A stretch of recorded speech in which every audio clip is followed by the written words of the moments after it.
কেমন আছো আমার ছোট্ট বন্ধুরা? আজকে আবার আমি একটি নতুন কাহিনী নিয়ে তোমাদের সামনে হাজির হয়েছি। এক সময় অযোধ্যার রাজা ছিলেন দৈত্যগুরু শুক্রাচার্যের নাতি হারিত। হারিতের ছেলে হরিবীজ, আর হরিবীজের ছেলে হলেন হরিশ্চন্দ্র। হরিবীজের মৃত্যুর পর হরিশ্চন্দ্র রাজা হয়ে বসলেন। রাজা হয়ে তিনি প্রজাদের মঙ্গলের জন্য কাজ করতে লাগলেন। তিনি ছিলেন দানশীল, তিনি ছিলেন ন্যায়পরায়ণ, তিনি ছিলেন প্রজাবৎসল।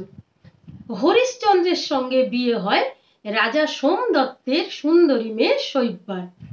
রাজা হরিশ্চন্দ্র এবং শৈব্যার একটি ছেলে হয়। ছেলের নাম রাখেন রুইদাস। এদিকে স্বর্গের রাজা ইন্দ্র তিনি রাজসভা বসিয়েছেন, আর সেই সভায় নাচ পরিবেশন করছেন 5 জন অপ্সরা। তো হঠাৎ অপ্সরারা একটু অন্যমনস্ক হয়ে যায় এবং নাচে তাদের তালভঙ্গ হয়। তা দেখে দেবরাজ ইন্দ্র প্রচন্ড রেগে গেলেন। বললেন, তোমরা এত অহংকারী হয়েছ, তোমাদের নাচে কোনো মন নেই। যাও, তোমাদের স্থান হবে মর্তের তপবন, তোমরা তপবনে গিয়ে থাকবে। তো 5 জন অপ্সরা কাঁদতে লাগলো, আমাদের উদ্ধার হবে কি করে? তো ইন্দ্র বললেন, যদি কোনোদিন তোমরা রাজা হরিশ্চন্দ্রের দেখা পাও তাহলে তোমাদের মুক্তি হবে। তো 5 জন অপ্সরা তপবনে থাকতে লাগলো। সকালবেলা তারা পূজার জন্য ফুল তুলতে আসে আর গাছপালা ভেঙে তছনছ করে দেয়।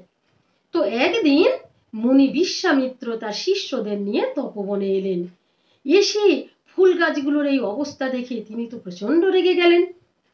তিনি বললেন, যারা এই কাজ করেছে তারা যদি আবার এখানে আসে তাহলে তারা লতার বাঁধনে আটকে পড়বে। তো তার পরের দিন ওই 5টি অপ্সরা আবার ওখানে এলো, আর আসা মাত্র লতার বাঁধনে আটকা পড়ে গেল। কিছুতে তারা আর সেই বাঁধন খুলতে পারছে না। কিছুক্ষণ পরে বিশ্বামিত্র মুনি ওখানে এলেন এবং ওদের দেখে বললেন, ও তোমরা এই দুষ্কর্ম করো, থাকো তোমরা এখানে বাঁধা অবস্থায়, তোমাদের তো আমি মুক্ত করব না। বলে বিশ্বামিত্র মুনি চলে গেলেন। তখন ওই অপ্সরাদের হরিশ্চন্দ্রের কথা মনে পড়ল। ওরা হরিশ্চন্দ্রর নাম ধরে ডাকতে লাগলো এবং মুক্তির জন্য কাঁদতে লাগলো। রাজা হরিশ্চন্দ্র ওই সময় শিকারে গিয়েছিলেন। তিনি দূর থেকে নারী কণ্ঠের কান্না এবং তার নাম ধরে ডাকা শুনে তিনি ওখানে এলেন।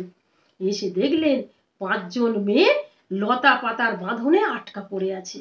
তো তিনি এসে লতায় হাত দেওয়া মাত্র লতার বাঁধন খুলে গেল। তো মেয়েরা মুক্ত হলো। রাজা হরিশ্চন্দ্র খুশি মনে বাড়ি চলে গেলেন। পরের দিন বিশ্বামিত্র মুনি তো ওখানে এলেন। এসে দেখলেন যাদের তিনি বাঁধা অবস্থায় রেখে গেছেন তারা নেই কেন? তিনি তো ধ্যানে বসলেন। ধ্যানে বসে তিনি জানতে পারলেন অযোধ্যার রাজা হরিশ্চন্দ্র এদেরকে মুক্ত করেছে। তো তিনি হরিশ্চন্দ্রের উপর খুব রেগে গেলেন। তিনি চললেন হরিশ্চন্দ্রের সঙ্গে দেখা করতে।